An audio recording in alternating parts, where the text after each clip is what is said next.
This building inside Aligarh Muslim University is not just the Department of Theology, it carries a living legacy. In 1889, Deputy Habibullah Khan served as president of the Student Union at Muhammadan Anglo-Oriental College. He later became the Naib Tehsildar of Atrauli. In 1912, he built this bungalow and named it Vilayat Manzil after his close friend Mir Vilayat Hussain, the first proctor of Muhammadan Anglo-Oriental College, and in 1920 donated it to Aligarh Muslim University.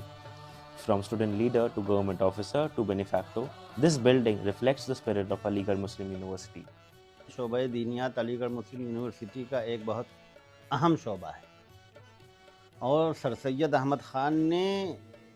दीनियात की तालीम का इंतज़ाम रोज़े अव्वल से किया था। Sir Syed Ali रहमा की फ़िक्र थी कि हम अपने कौम के नौनिहालों के एक हाथ में कुरान,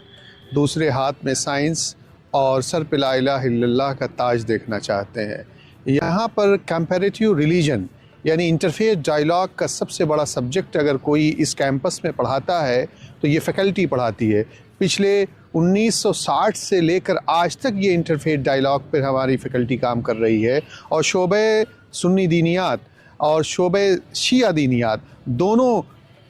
कम्प्लीटली ये कंट्रीब्यूशन दे रहे हैं। और फैकल्टी ऑफ थियोलॉजी और शोबे सुन्नी दीनियात के जो सिलेबस है वो बड़ा डिफरेंट है। आप ये देखेंगे कि हम इस कैंपस में फैकल्टी ऑफ थियोलॉजी के कैंपस में शोबे सुन्नी दीनियात में हम जो बिरादरान वतन है, जो दूसरे लोग मज़हब के मानने वाले हैं, उन लोगों की जो रिलीजियस थाट है, जो उनके अकायद हैं, जो उनके सिविलाइजेशंस हैं, जो उनके तमद्दुन है, जो उनकी माशरत है, उन तमाम चीज़ों को हमारे इस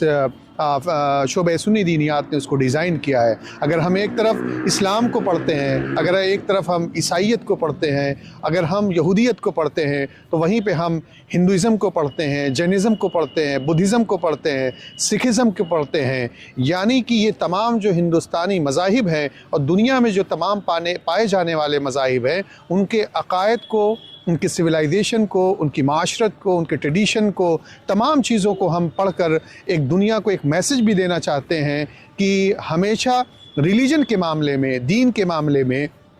हम उस आयत पर अमल करें कि जिसमें कहा गया है कि अल्लाह रब्बुल इज़्ज़त ने कुरान हकीम में फ़रमाया है कि 2-3 आयतें हैं बड़ी इंपॉर्टेंट है मज़हब से रिलेटेड कि वला तसुब्बुल्लज़ीन यदऊन मिन दूनिल्लाह फयसुब्बुल्लाह अदवन बिग़ैर इल्म, यानी कि हम अपने दीन के बारे में दूसरों को बताएं ताकि वो उन